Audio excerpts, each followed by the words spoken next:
What's good, YouTube? And welcome to Yozoi's house. How y'all doing? I would just like to once again thank Mr. John Moore, House of Champs, for having me host my video on his channel. I appreciate the exposure, and if you're new here from his channel, well, I usually do follow-up videos to my initial high-impact videos, so we're here with that today. So let's get right on into it. We are still playing 3 of each of the Adamancipator tuners, and I don't feel like reiterating on why we're still playing 3 of them too much, but the long and the short of it is consistency. So, first up in the ratio changes, all of the eggs, we used to run about 7 of them. Now we run 2. We run 1 blue and 1 red rock. This is simply because we have a lot of new other rock types that we want to see off of the excavation from the tuners, and also the fact that unfortunately they don't really do much in your hand. These new rocks are also all earth types, whereas the previous ones were of course elemental based, wind, water, fire, and so the earth attribute is actually going to be mattering a bit more, and I will get into that a bit later. However, one thing about blue rock that I failed to mention last time was the 2-card combo with it to really start your engine up. So what you could do is normal summon blue rock, have it be linked away for Almirage, use signs to revive it, stack Researcher onto the top of your deck, then you draw off Dragite because it was special summon off an Adamancipator card, you get a special summon Researcher, and go off from there. This is just a handy dandy little trick in case you find yourself bricking with it, or if you're playing a deck list that chooses to play more of it, it's another kind of reliable play starter that you may have at your disposal. Not one I recommend to be used at all times, but it's good to have little tricks like this in the back of your mind. Now then, the first set of new friends we have for our deck are the Go-Go-Go's, as made famous by Yuma from Yu-Gi-Oh! Zexal. So we have Go-Go-Go Gigas and Dodo Dwarf Go-Go-Go Gloves, as seen on the screen right now. While Gigas is in your graveyard, if you special summon another Go-Go-Go, you get to special summon it from your graveyard at the cost of your battle phase, and when Dodo Dwarf is in your graveyard while you control a Go-Go-Go monster besides itself, you can special summon it from your graveyard, but banish it when it leaves the field. So while the synergy is pretty obvious to see using things like the Adamancipator effects in order to special summon them from your deck, be it tuners, Risen Raptite, etc., the one real key thing to consider with these cards is the fact that they are the #1 Doki Doki abusers in the deck right now. Pitching Gigas in order to summon Dwarf and then you get your Gigas back on your turn 1 is absolutely insane and can lead to a lot of follow-up plays, combos, and free Link, Synchro, or Xyz material.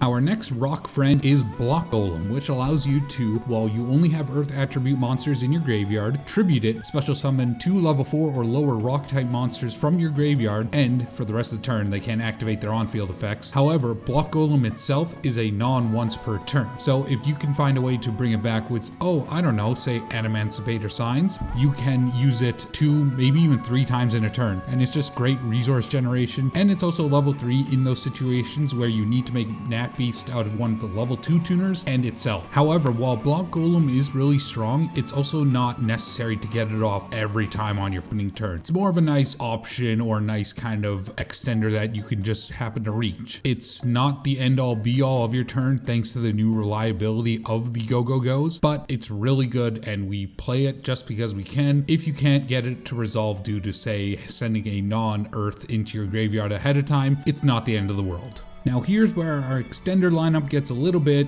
sweet. This Madolche, whose name I cannot pronounce, lets you special summon it if you have no monsters in your graveyard. This works wonderfully for us because if we open it on our first turn, it's a free special summon. Not only that, it doesn't conflict with a certain other extender we have that I'm about to get into, but it's a free level 4 earth attribute body that we can get onto the field and use for easy Synchro or Xyz material. It's great for both board breaking and board making, so while there is a certain amount of brick potential, as there is with most of these kind of extenders, it's definitely worth it. And finally, for our last extender, we have the Dino Wrestler tuner, whose name I also can't pronounce, which allows you to special summon itself from your hand if you control no monsters. However, if you do this, you cannot use it as link material, and you can only use this effect once per duel. So this guy is Earth attribute, he's level 2, and you could use him going first or second, and it doesn't conflict with the Melancholy at all. That's why I love this guy. So opening, say, Melancholy plus this guy, that's Raptite, and Raptite can get you to any of your tuners or something, and that's a fairly simple way to get an Adamancipator name on the board in order to use Seeker, or a rock type on board to use Researcher.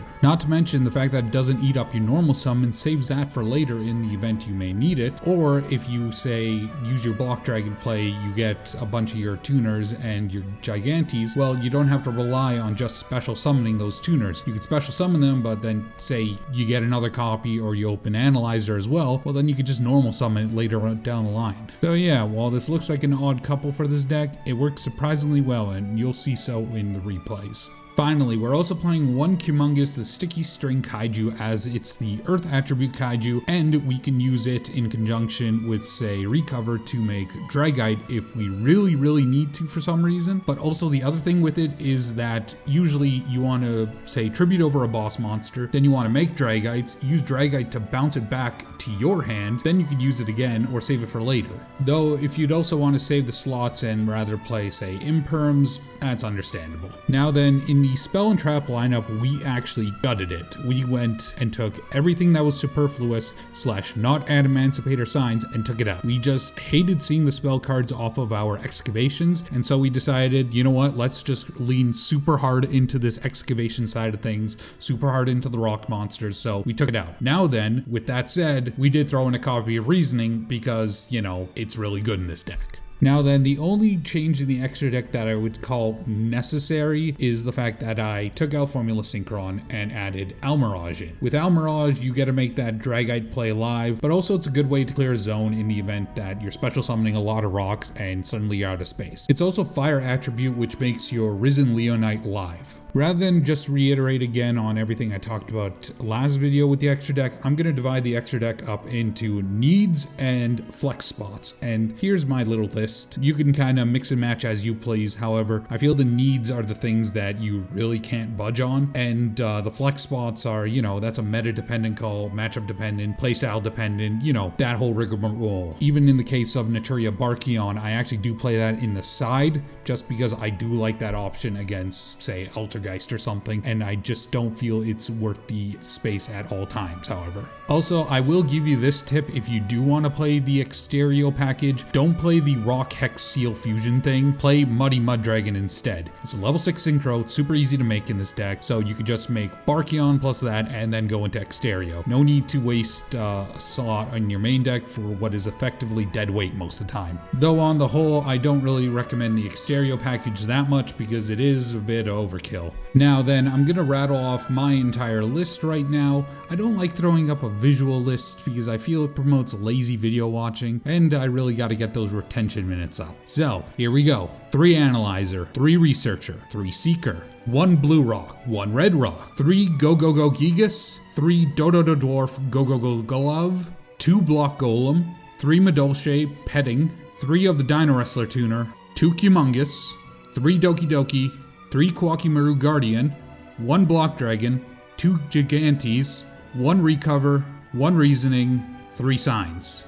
And for those who may not be a complete fan of the Quakimaru line, currently a version of the deck in the top 5 of Dueling Book uses 3 Quakimaru Guardian and 3 Gate Blocker to play through hand traps, so clearly it has merit. Quickly speaking, in regards to Gate Blocker, it is an absolutely wonderful card and does deserve a slot in the deck. However, I decided to play Block Golem over it for the time being because I like the explosive power of Block Golem. However, if you feel you want more consistency and the ability to play through Imperm a lot easier, then go with Gate Blocker. The extra deck is the same as the last time with that exception where I took out Formula Synchron for Almirage. We really didn't need Formula Synchron since we were hardly ever leaving it on the field, and Almirage helps enable that play and the other stuff I talked about when I was talking about it.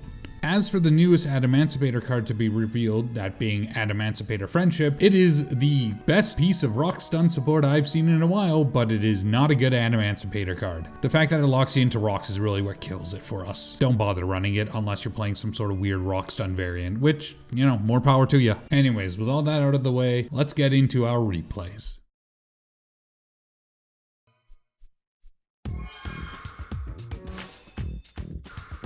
So first up here, we're up against rank 10 trains, and my opponent sets up a fairly standard but weak board. I think I'll be able to handle this easily and OTK him. So starting off, I special summon both of my extenders, the Tuner and the Melancholy, and also summon out Quakimeru Guardian in order to just guarantee some safety. Go into Raptite effect to excavate 5. I then manage to grab Blue Egg, who is able to use Researcher and itself to go into Halki Fibrax. Fetch my recover, special summon Block Dragon, go for the Apollosa play just to make sure that his Derricrane and his Dora can't get either of their effects off, and also hand trap safety of course. Also of course off of Block Dragon I search out Seeker, Researcher, and Gigantes, which is a pretty standard play. I finally decide to go into Dragite just to clear off his board. He tries chaining, I negate it, and after clearing his board and negating his Derricrane, I just go for the OTK.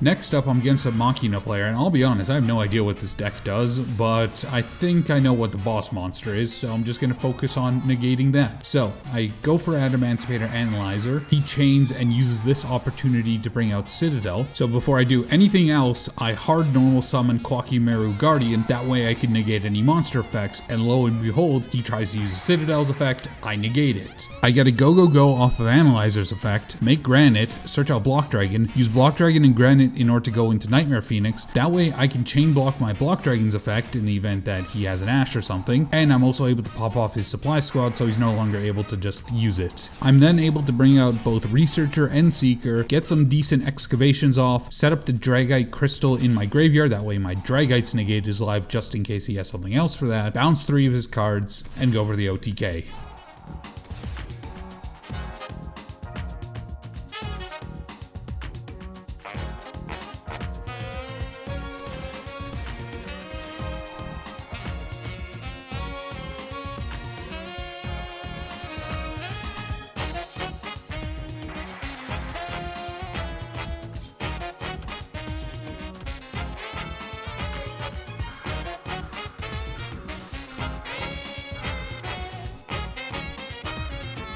So VFD is a positively nasty little floodgate that I have to deal with right now. So I decided my best course of action is survival. I tried to set up Halki Vibrax, IP Masquerena, Block Dragon, and Dragite. That way I can quick link into Apollosa on his turn, force another Calamity's negate, and that way my Dragite would be live in the event that he decides to hold off for some reason.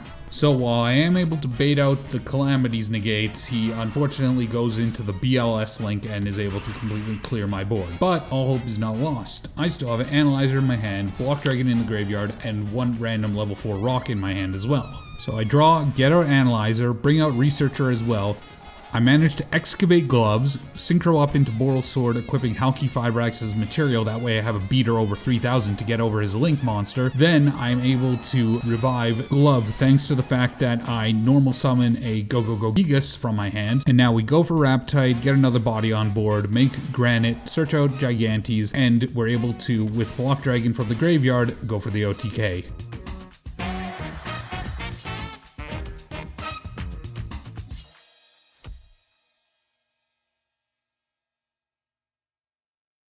Well, finally done talking about rocks for another 15 minutes. I think our next video is going to be a little more low-key. How about a collection run through? Anyways, thank you all so much for watching, especially for those who are making it here right now, hearing this. I appreciate you. Have a wonderful day before, during, and after watching this video, and I will see you guys later.